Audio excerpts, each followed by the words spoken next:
Afwan Ustadz, izin bertanya di luar tema, mohon sekali arahannya dan nasihatnya dari Pak Ustadz sesuai syariat. Sepupu saya menderita artritis kronis, radang sendi sepertinya Ustadz, yang sudah cukup lama sejak awal SD sampai dengan saat ini usia beliau 20-an. Dan saat ini kami diperkenalkan dengan terapis yang kami agak ragu karena diminta syarat-syarat seperti di bawah ini. Tukang terapi bertanya tanggal lahir karena dia mau ngitung. Terus kami harus menyiapkan uang 777.000 untuk ditawasulin dan setelahnya dizakatkan untuk menzakati korin yang ada di tubuh kita dengan zakat khusus. Selanjutnya uang tersebut akan dikasih ke anak yang punya penyakit gizi buruk dan orang tidak mampu dan harus usaha sampai nemu yang seperti itu. Mohon nasihatnya Ustadz. Jazakumullahu khairan Ustazuna. Barakallahu fiik. Fik wa barak. Nah, jamaah rahimakumullah. Allah Azza wa Jalla memberikan ujian kepada setiap orang itu sesuai dengan kemampuan dia. Dan kita harus yakin bahwa ujian yang diberikan kepada kita itu kita mampu menghadapi. Ketika diuji penyakit,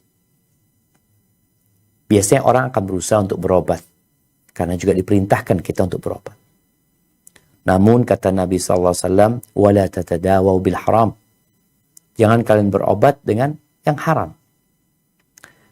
Kita melihat sekarang ada banyak pengobatan alternatif. Silahkan dicari selama pengobatannya itu tidak bertentangan dengan agama.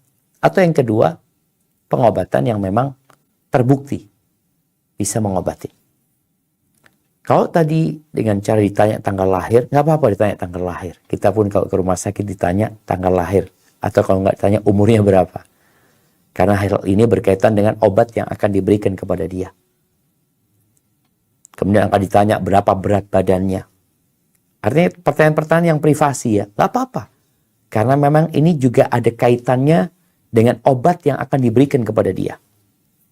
Akan ditanya lagi, apa ada alergi obat umpamanya seperti itu. Atau punya apa ya? Punya track record masa lalu ya yang berkaitan dengan penyakit dia umpamanya. Itu ditanya. Tapi kalau pertanyaannya hal-hal yang tidak ada hubungan dengan penyakitnya, dengan kondisi dia, maka dikhawatirkan yang dia lakukan adalah praktek perdukunan.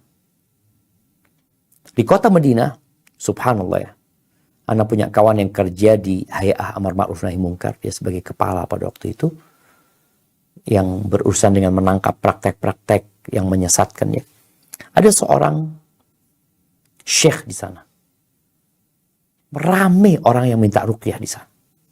Diruqyah dengan Quran, dengan apa. Tapi ada omongan sumbang tentang syekh.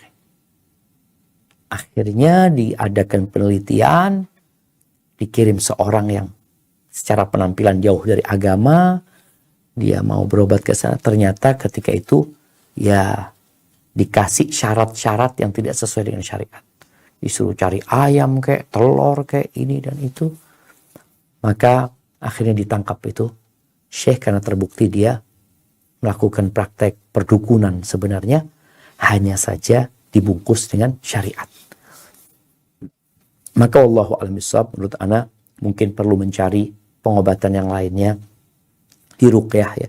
Kalau bicara ada ustadz, ada kiai yang bisa meruqyah sesuai dengan yang dicontohkan sama Rasul SAW dan dipraktekkan sama para sahabatnya, insya Allah nggak ada masalah. Tapi kalau bicara menghitung umur ya, kemudian sedekah yang ditetapkan dengan jumlah tertentu, sedekah nggak apa-apa karena Nabi SAW juga mengatakan dawu mardhakum bis sedekah, obatin orang yang sakit di antara kalian dengan bersedekah, tapi tidak dengan syarat-syarat yang macam-macam sebenarnya. Hadza wallahu a'lam bissawab.